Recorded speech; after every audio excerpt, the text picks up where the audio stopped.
Bé, doncs com deia la meva companya, l'Eva Aurín, jo soc el cap del Servei de Psiquiatria i el president de la Comissió d'Innovació, que heu vist abans, i evidentment esteu tots convidats, convidades a poder venir a aquesta jornada que farem de lliurament de premis i, a més, l'oportunitat de veure una persona rellevant, com us han comentat, del CEO Espanya de Google.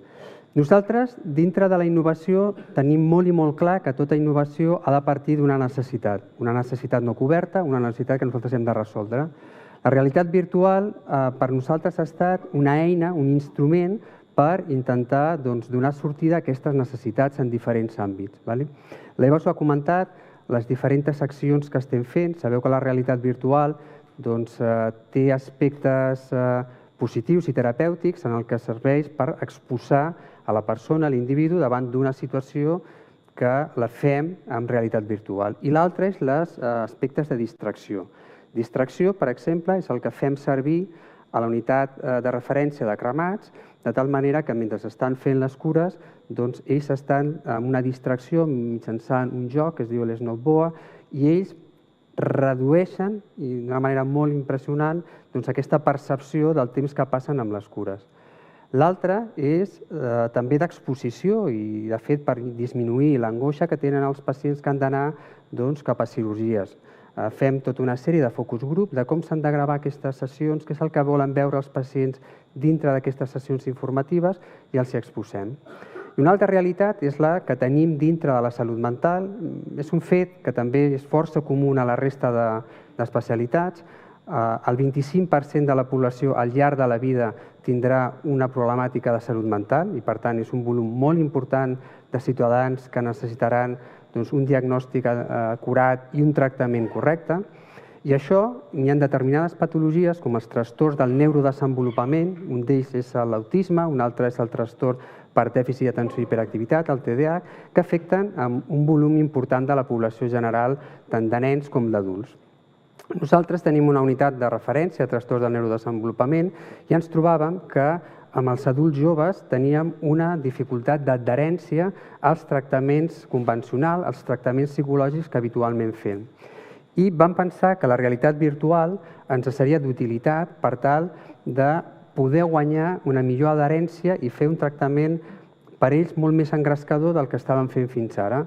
A l'any 2016, a finals de l'any 2016, vam entrar en contacte amb una startup catalana que ara fins i tot té ja una oficina a Boston, que és Sayus, i ells tenien tota una plataforma de realitat virtual dissenyada també per fòbies, però tenien un producte que per nosaltres era molt interessant, que era una delivery o poder aplicar el mindfulness, l'atenció focalitzada en l'aquí i a l'ara, mitjançant realitat virtual. I és el que nosaltres vam començar a fer. Vam pensar que el mindfulness, amb totes les seves bondats que pot tenir des del punt de vista psicològic i terapèutic, podia ser apropiat pels pacients amb TDAH. Ja n'hi havia experiències de mindfulness, diguem-ne, cara a cara, que havien donat certs resultats positius, i vam pensar que barrejant-ho mitjançant la intel·ligència artificial, mitjançant la realitat virtual, ens seria d'utilitat. Fixeu-vos que aquestes són, aquí teniu imatges de diferents visions del cervell. Totes les àrees que veieu marcades, o en color verd o en color vermell, són àrees que hem observat com estan alterades o hi ha dificultats en pacients que tenen TDAH. I, curiosament, quan nosaltres fem mindfulness, el que veiem és que en aquestes àrees marcades en color vermell tenim una influència del mindfulness i, per tant, des del punt de vista teòric, ens seria positiu amb aquests pacients. Nosaltres ens plantejàvem diverses hipòtesis. La primera de totes és que sigués útil, que ens serveixi per tractar aquesta patologia i ajudar les persones. I l'altra, com us deia, l'adherència.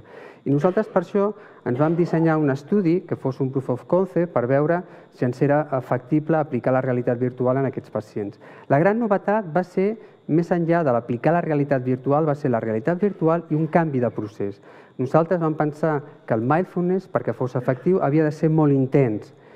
I vam veure que si no ho fèiem cada dia no tindria l'eficàcia que nosaltres voldríem. Cada dia, al llarg de la setmana, com a mínim 5 dies a la setmana. I per tant el canvi de procés va ser que al pacient nosaltres li llancem amb l'smartphone una de les sessions que fem de realitat virtual i ell se l'emporta cap a casa seva, les ulleres i la sessió ja carregada, i cada dia, durant 5 dies a la setmana, va fent de forma intensiva 30 minuts aquest mindfulness. I això és el canvi de procés. El pacient no ha d'estar venint cada dia a l'hospital, ho fa des de casa seva i, a més, amb una població de persones joves, com veieu. El procés dura 4 setmanes, és un mes, i després hem fet seguiments, o tenim planejat seguiments a 3 i a 12 mesos. Si ens fixem amb els resultats respecte a les escales típiques que es fan servir abans i després amb el TDAH, veiem que aquesta metodologia i amb aquesta intensitat, 5 dies de 7 a la setmana, ens redueix l'impacte de la severitat del TDAH.